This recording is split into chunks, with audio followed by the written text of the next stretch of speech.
Hey guys, it's your girl Aisha, aka GeekXX Chic, and we're back with another review to The Walking Dead. We are on episode 11 of season 11, and this one was called The Rogue Element, and it pretty much was Eugene's episode. I think we can pretty much call it at that. We got a little bit of Carol, and of course we got some Connie and Kelly, but I feel like this was very much kind of centered on Eugene and to some degree wrapping up. I want to say wrapping up because obviously there's still obviously more to go now with the way the episode ended, but they kind of wrapped up how this whole thing started with Eugene on the radio with Stephanie. And that's kind of what started this whole trajectory of the Alexandrians ending up in the Commonwealth. But we see there that, yes, I had no idea that fake Stephanie and Eugene had gone as far as they had. Like, I knew that they were hanging out, obviously, and spending time, but I did not think they got into like a full-blown relationship. But as we saw, as was described at the end when Eugene was talking to the politician there, clearly it was, Stephanie, I'm going to call her that. Oh no, what was her name? Shira went to that level because she needed Eugene's trust, right? The more that Eugene trusted her, the more information she could get. My guess is that Eugene didn't say it, but I'm guessing that she probably asked a lot of questions about different members of the group, started to figure out who would be useful, who wouldn't for whatever it was that the politician needed for his little shady underground that he's got going on in the city. So anyway, yes, we saw that they, him and the Shira had gotten quite close, actually, to the point where they were having sleepovers and all that stuff. And she even read his novel, which, like I said, as a writer, I completely understand how you feel having people read your work, right? It is like your child. It's like, it feels like an extension of you. And when people kind of have negative critiques for it, it hurts like someone smacked your own child or something. So I get where Eugene feels especially vulnerable because he did show sides of himself to her that I don't even think he's shown other people that he's known longer, like in Alexandria. I mean, I don't even think Rosita has seen the great novel, you know what I'm saying? So yeah, I understand why it was such a blow to him that she suddenly disappeared and didn't even, say boo to him.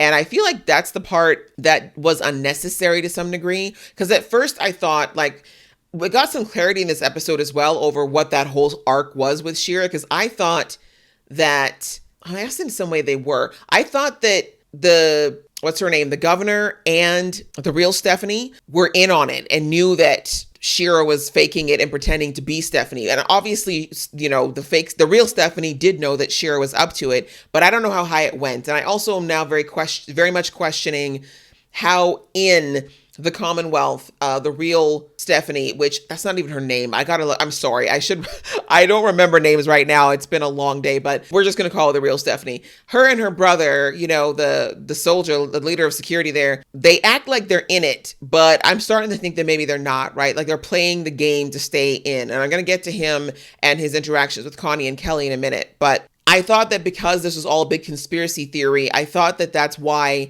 she had to leave like the second that Eugene was saying, I love you or whatever.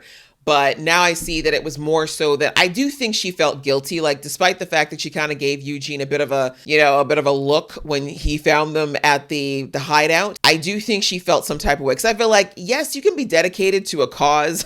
You can be dedicated to playing a part, but to go as far as actually getting physically involved with someone, like that takes a lot. You know what I'm saying? Like, I know that there are spies and infiltrators that do that kind of stuff all the time, and con artists will go that far, but you know what I'm saying? It takes a lot to actually spend that kind of time and, like I said, be intimate with somebody and not feel anything. And the fact that, what's his name said at the end that, oh, she did like your book and she thinks you should keep doing it. Like the fact that she told him that, like told essentially her boss this needless thing about the book, like I do think Shira does have genuine feelings for Eugene. Do I think she's in love with him? I would say no. I think she would have fought harder to try to keep things going, but she must like him enough because we heard him say that they tried to pull her out earlier, but, she kind of stuck around because she thought she could get more information. And also, I guess, like I said, I think emotionally she was developing a bit of a connection with Eugene. So in the end, with her just disappearing like that, I do wish that I think that the whole veneer would have probably stayed on a little bit longer if she had just said, look, I actually am getting a work transfer and it's a great, opportunity. You know what I mean? Like she could have just made up a little story that was believable. Like, oh yeah, I got this transfer opportunity and I know where thing, but I really got to check it out. And, I'll write to you sometime, but like, I just need some time. Like maybe we're moving, you know what I'm saying? Like she could have done something, but like I said, we saw in the beginning of the episode, her face when Eugene handed her the keys and said IOU. Like, she was like, she realized that Eugene was being very genuine and that she was conning him. And, some level of conscience kept her from like toying any more than she already had. So sad for Eugene. I understand why he kind of spiraled. He risked a lot. This was a huge gamble for him to do this, not just for his heart and his affections, but the fact that he ended up exposing Alexandria and doing, basically bringing them into this giant mess, all on the faith that this Stephanie person was a genuine soul who really cared about him and really cared about what he cared about. So it's a huge blow, obviously emotionally, because like I said, he is in love with this girl. It's the first time I think he's had a relationship with somebody that he thinks is the penultimate, who actually felt the same way back. To have that not turn out the way that he thought, to find out he'd been scammed the entire time, that's just horrible. Like, I loved that speech that Princess gave him when she was basically telling him to drop the conspiracy theory situation. And I mean, he was right about it, but anyway. But when she says about the whole story about her dad and how he left and how she blamed herself, as kids often do when a parent takes off. But when she says to him, like, we sometimes think we know people and then we find out we haven't even met them. Like, that is a bar. That is so true. Like, we can only hope that we know the people in our lives that we're closest to. But the reality is all of us have a side of ourselves that we just don't show the world. There's nothing wrong with that. But there are people out there that are hiding a lot more, including like who they truly are for whatever reason that they think is valid. And sometimes we never find out about it. And sometimes we do. And it's extremely hurtful. It makes us question everything about ourselves and our judgment and whether or not we're like foolish. But the reality is Eugene didn't do anything wrong here. Like, he was pretty careful with Stephanie in the beginning, but as the politician brought out annoyingly, Alexandria was in dire straits. Like, they did need help. They really did. Like, he was right. They were on the brink of starvation. They were exposed. Like, one more Walker attack, one more storm, whatever, they would have started losing people in droves. So they needed it. It was something that turned out to be good, but obviously the way that they went about it, the shadiness, the lies, the cover-ups, no one needs it. It sucks, but that is humanity to some degree, right? Unfortunately, we see it today, and this world in the Commonwealth is a replica of what the old world was like. So it's going to come along with the not so great parts of it, like corruption and lies and falsehoods and facades, right? So Eugene fancies himself a pretty smart guy too. So to be so bamboozled, which again, I think if they'd come at Eugene intellectually, they wouldn't have broken him. But coming at the emotional angle, this lonely single guy in an apocalypse, they came at him at an angle he wasn't familiar with, and he was blindsided, right? And when he started to put it together, it was a little too late. So I felt badly for him. I did. I don't know how he's going to feel from here on out. I feel like once he gets through the depressive phase, it's either going to be a lot of anger and a desire to topple the entire thing, or resignation to like, okay, we are in a good spot. It sucks. Everything sucks. You know what I'm saying? Like, I feel like it's going to be depression or anger. We're going to have to see which way it goes. But now that the real Stephanie introduced herself at the end, clearly she's been watching. Clearly she's had her eye. We saw that in earlier episodes, though, that she's been watching Eugene since he came. I think she's wanted to talk to and wanted to reach out. But obviously, like I said, if she is part of this whole underground movement with the politician, she probably couldn't. But I don't think she felt good about it for as much as that's worth. I don't think she likes it. But as I said, her and her brother seem to be very much like, we just got to play this game so we don't get kicked out into the wild, because that's what we don't want. So we're going to play along and pretend to know pretend to be down with the cause when really we know that this is not okay.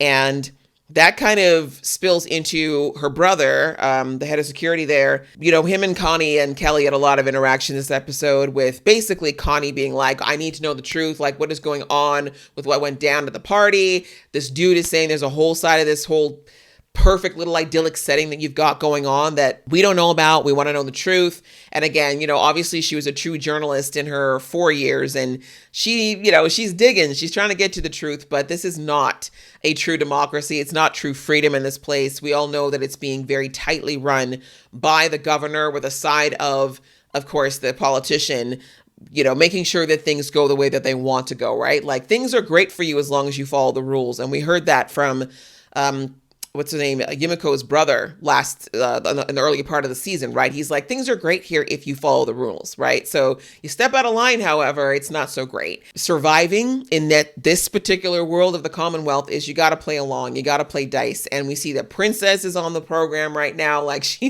I completely understand with Princess, though. I do not at all blame her for playing ball. She was on her own for what they say 2 years with not another living soul. So she's got a lot of emotional catching up to do. So I don't even blame her for being like, I'm not ready to be kicked out into the cold again. Not yet. Like, let me enjoy. Let me have some cake and have a pet or something. Like, let me just live this boring ass life and go after this tall, dark, handsome drink of water that's heading up security here. But yeah, it's interesting. Like, we're only getting a taste of how this world is working and the fact that there is very clearly two sides of this. There's two sides to the Commonwealth. Obviously, the rich, pristine, fake, let's put on the 50s music side. And then there's the seedy underbelly of the people who are there on visas, the refugees living in the ghetto, not having any rights or privileges, but also clearly people who are used and tossed aside kind of in this group too.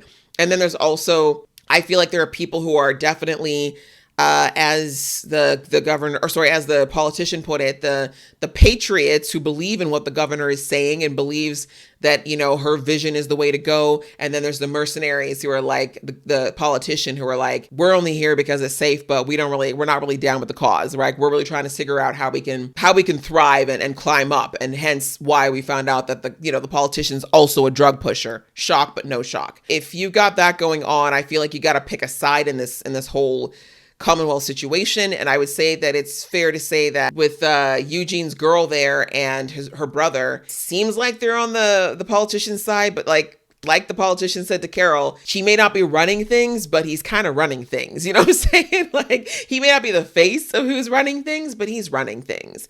And so, you kind of want to go with the people of the real power, not necessarily people who think they have power. It looks like Connie's getting brought in on the conspiracy theory around the fake Commonwealth and what the real truth is. I am a little worried, though. I don't like her pushing too hard, at least not at this point, because one of the things I'm looking at is like the fact that she's in an apartment that's actually there to cater to the fact that she can't hear, the fact that Kelly's got hearing aids, which she never would have gotten back in Alexandria. Like, there's a lot of benefits to being here, which is why I kind of feel like it's going to be very difficult for all the members of the Alexandrian community to know, like, is it worth rocking the boat and getting kicked out of here? Because for a lot of them, this is the best that they're probably going to get in the mess that is the world right now. So anyways, we'll have to see what happens with Connie going further into this investigation, because it's pretty clear that she doesn't want to drop it. The full investigative journalist side of her is coming through, and I'm not mad at it. Like, she needs something to do, right? I just wish that Daryl was there, to help her with it, because I miss the two of them together.